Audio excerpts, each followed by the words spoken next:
Et Nihao et bienvenue sur le JT Geek par Siphon.fr. Cette semaine, on va tester le Zoppo, voire les Zoppo. Alors que, en fait, hier, on a été au Zoppo Shop pour voir le Zoppo, donc le ZP500, qui est le dernier Zoppo qui vient d'arriver. Donc il y en a qui diront il était pas assez bien, mais voilà, il a des choses qui sont assez intéressantes. Zoppo, le vendeur nous a dit qu'on ne l'aurait pas avant demain. Et en fait, donc du coup, on a appelé la marque. Et on leur a dit ouais machin, on a vu que le Zoppo n'était pas encore sorti et tout. Et là ils nous ont proposé en fait de nous en envoyer un pour qu'on puisse vous le présenter et qu'on puisse là niquer tout le monde parce que là on leur a vraiment envoyé tout le monde puisqu'il n'est pas encore en magasin. Donc voilà, on est vraiment les premiers. Et franchement ça fait zizir parce que là quand on a des trucs comme ça, nous on aime bien. Donc en fait là on a reçu enfin hier les ZP300 en noir uniquement. Pas reçu en blanc, ils doivent arriver ce soir. Un Zoppo est un peu à la ramasse. Apparemment, il y a des composants dedans qui ne sont pas faits en Chine et qui prennent un peu de délai. Donc ZP300, il est bien, on l'avait testé en magasin, on va pas vous refaire un peu le speech. On a testé le GPS hier, première mise en route, c'était long. Hein. Ça nous a mis 12 minutes avant de trouver le GPS. Et après, en fait, forcément, après, la première fois on a ramé un peu. Les fois d'après, en 2 minutes, c'était bouclé, ça marchait bien. Et là, comme on a pu voir, vous voyez, ça c'est un Nexus. Le téléphone, il est un peu plus petit, mais du coup, l'écran est un peu plus grand. Parce que l'espèce de Nexus, ils ont décidé de mettre un menu à la con en bas, là, et qui prend toute la partie. Et vous faites voir, donc toute la partie du bas, en fait, elle est inexploitable. Donc du coup, sur un 4 pouces 6, on a un plus grand écran avec un 4 pouces 5. Mais là n'est pas la question, parce que la question aujourd'hui, c'est ce ZP500. Alors beaucoup l'attendaient, un ZP500 avec une déclinaison aussi, avec un chiffre aussi élevé, s'attendait à un téléphone miraculeux. Et en fait non, là, Zoppo, ils reviennent un petit peu aux sources, avec un modèle d'entrée de gamme, plus petit, qui abandonne l'écran HD, mais qui a quand même du petit charme, et des choses qui sont assez intéressantes. Donc l'appareil, c'est bien un double SIM, on a bien mis une micro SD, la batterie toujours logoté Hero. Donc, vous voyez, ça c'est une spécificité avec les caches en fait. Si vous ne mettez pas le cache, ça risque pas de fonctionner. L'appareil photo, on l'a testé, c'est un 8 millions de pixels, un 5 millions interpolé en 8, bien sûr. Alors, mise en route, le téléphone, normalement, il est en route. Voilà, en route avec ROM Zoppo. Là, directement, ils viennent de l'usine, vous voyez, ils nous les ont rebadgés pour le Funon H8000. Mais c'est vraiment un Zoppo avec boîte Zoppo, tout bien, comme on peut voir un peu avec celui-là. En fait, vous voyez même pas. Ouais, je sais, vous aimez bien quand ça tombe, ça vous fait marrer. Donc, alors, côté gauche, bouton volume plus moins, de bonne facture, ça c'est pas mal. Sous le dessous, rien, et sous le dessus, une jack avec un bouton power. Mise en route de la bête. Donc, l'écran, c'est un 4 pouces. Seulement, alors j'ai failli vous dire, il y a un mec qui a râlé et tout, et il va se reconnaître. Je dis ouais, quand vous dites que vous éteignez la lumière, on voit pas mieux, c'est pire. Bon, on n'éteindra pas la lumière. Et puis pour le commentaire, du oui, vous êtes un putain d'amateur, les vidéos sont pas entrelacées, je sais pas quoi, je sais même pas ce que c'est. Bien sûr qu'on est des amateurs, et encore on le revendique, mais les vidéos en fait sont faites avec une caméra qui est quand même plutôt bonne, on les traite avec un logiciel de vidéo qui est plutôt bien. Après, si la compression est pas merveilleuse pour YouTube, tant pis, parce qu'apparemment il y en a qu'un qui a râlé, donc c'est pas bien grave. Donc la luminosité peut mieux faire, il doit pas être réglé bien haut, la bête là. On a bien les raccourcis ici. Alors comment on peut faire? Voilà, ah oui, tout de suite, dis donc, il était en mode nuit. Donc l'appareil, il est bien, c'est un écran 4 pouces, pas de HD ni de QHD, c'est un 480-800. Pas de sortie HDMI, on est vraiment dans le modèle entrée de gamme à 159 €, donc c'est vrai que ça fait un produit qui est assez convaincant. Le benchmark, donc le test au benchmark 3077, c'est pas mal, un peu moins que le ZT300 qu'on a testé à 3200 et quelques. Les scores, je vous laisserai juger, après ça intéresse pas beaucoup de monde, mais il y a des gens que ça intéresse. Donc en fait, ce benchmark est aussi fait pour vous. Alors, les informations système, donc le petit nom de la bête, c'est bien H8000 maintenant. Processeur MT6575, le processeur, il tourne à 1 GHz, la résolution 480 par 854. Voilà, vous avez gagné, vous avez gagné 4 pixels hein, sur la hauteur. Le power, nana. La mémoire interne 738, la RAM 474. Donc c'est toujours bien en fait. La mémoire est calculée en fonction de normalement c'est du 512. En fait, il n'y a pas de mémoire en 474. Hein. Les mémoires, si vous êtes allé un peu en technique, c'est 128, 256, 512. Donc on peut pas mettre de la mémoire qui fasse 400 machin. Mais des fois, comme dans la carte mémoire, on en perd un petit peu. Et en fonction du système qui est dedans, bah, il en reste plus grand chose, hein. il reste 189, mais on voit bien qu'il y a 512 en interne, comme c'est marqué sur la description. La carte SD, c'est bien une 2 Go. Non, ça c'est la mémoire interne. Donc là, 2 Go, alors que nous, on l'a mis pour 4 Go, donc on va vite corriger l'annonce, parce que là, apparemment, c'est un bug. Et la carte mémoire, elle fait bien 16 Go, donc on va corriger ça, parce qu'il est indiqué comme 4 Go en mémoire interne. Et apparemment, il n'y en a que 2. Donc on va mettre directement 2 pour éviter les problèmes et les râleurs. Donc l'appareil, on peut lire de la musique, ici. Voilà, qu'on ne lira pas. Ah, YouTube, ils nous aiment pas en ce moment, hein, ils n'arrêtent pas de râler, parce qu'on met de la vidéo, des trucs et tout. Donc pour vous lire la vidéo, pour vous faire voir qu'on arrive à lire une vidéo en HD, on va vous mettre le JT. Voilà, donc le JT qui est compressé en AVI. Pour nous, c'est de la HD, hein, c'est la même vidéo en fait qu'on upload sur YouTube. Donc le JT12, il est là, il fait une blinde, hein, il fait 600, enfin il est lourd. Voilà. Donc on a bien une vidéo en HD qu'on va vous mettre. Oh, c'était pas ça, je me suis trompé de bouton. Là c'est là, tac, le JT, comme ça vous pourrez voir. Voilà, vous avez vu quand même, et la vitesse de l'histoire là. C'est la classe quand même. Bon, je vous mets quand même, parce que là, c'est quand même de la...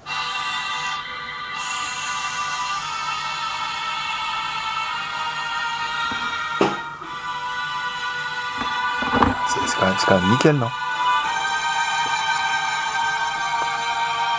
Bon, la vidéo est classe, hein. Francky nous avait fait quand même un truc super bien.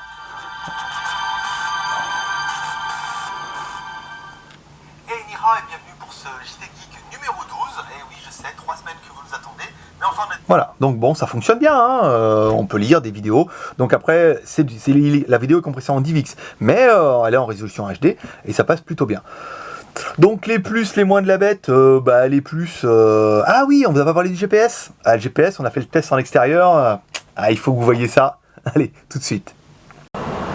Donc c'est parti pour le GPS. Donc comme on avait pu tester pour le ZP300, on les a pas fait chauffer avant. 364.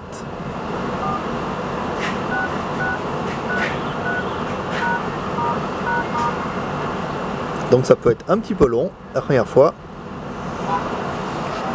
Et on s'est rendu compte hein, avec le ZP300, c'est que la première fois c'était quand même super long. On a mis 12 minutes à la première mise en route. Et que la deuxième fois ça a été beaucoup plus vite. Donc là, on va laisser chauffer la bête. Allez, 9 minutes 55. Et on va voir en combien de temps il trouve le GPS pour cette première mise en route. Je vous fais un petit peu le tour du téléphone. Hein. Donc oui, il est très fin, hein. 10 mm seulement. Il est assez joli. Et en plus, on est les premiers à l'avoir. Hein. Donc ça ne gâche rien.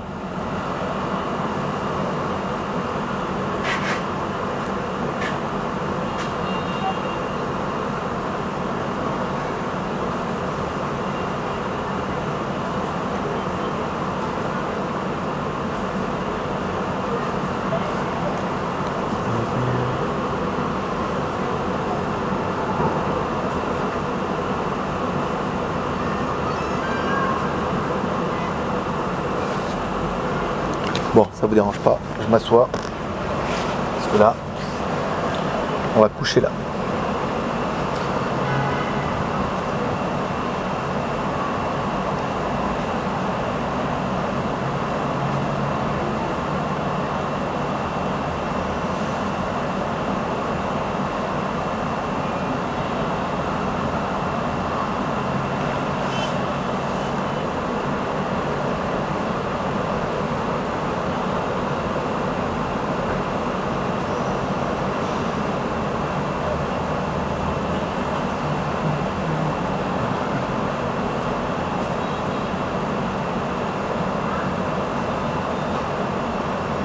ben voilà, bah dis donc ce coup-là, lui il nous a laissé sur le carreau. Hein.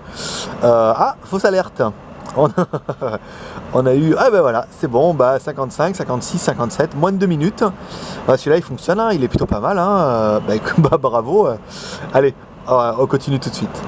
Voilà, donc maintenant vous avez vu le test, quand même, vous avez vu ça, 2 minutes, c'est quand même une tuerie celui-là.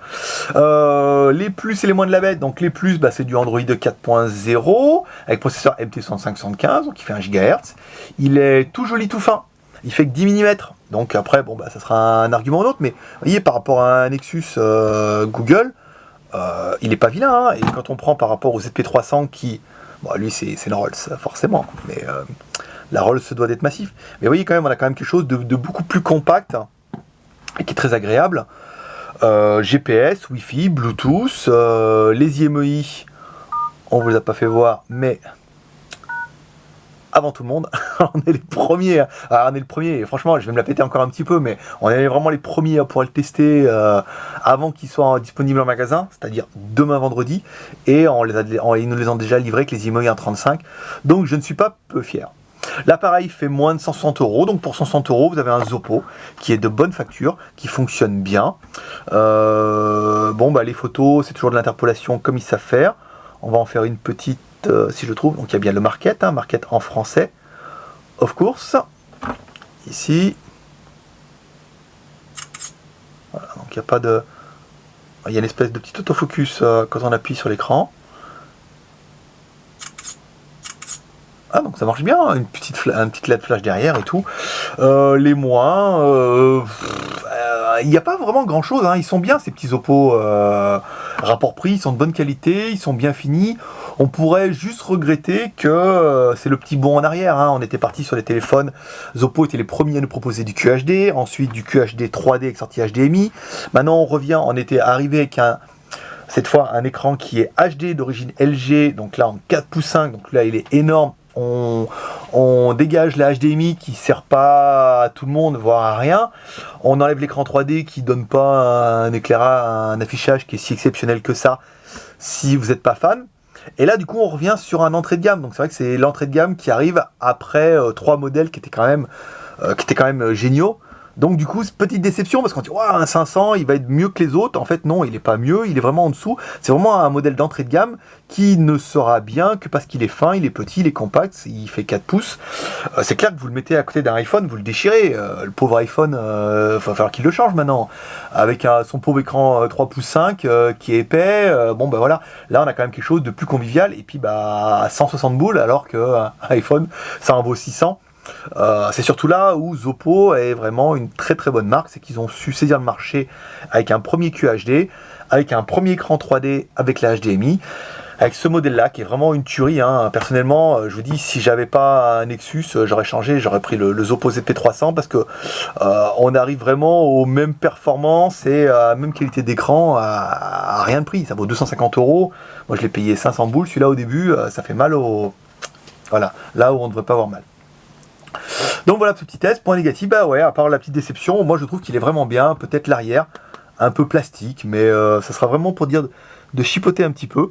Moi j'aime vraiment bien ce modèle, hein. Ça fait à 169 €. On a vraiment un modèle qui vaut par exemple un THL V11 qui est dans la gamme et dans les prix. Et au moins on a du Oppo avec le suivi en ligne de la marque et des choses comme ça. Donc voilà pour ce petit test sur le JT Geek. Je ne sais pas si vous avez vu, mais le blog normalement il a changé de nom, hein.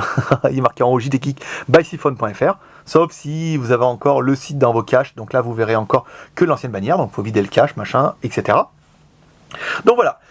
Si vous avez aimé cette vidéo, n'hésitez pas à la mettre sur votre mur YouTube, à vous abonner. Si vous êtes abonné, vous verrez la vidéo avant tout le monde, comme d'hab. Et puis après, on la mettra sur le blog, certainement. On va faire ramer un peu. On aime bien privilégier nos abonnés aux vidéos. Donc les abonnés vidéo, vous la verrez jeudi, fin d'après-midi. Et les non-abonnés, la verrez sur le blog vendredi.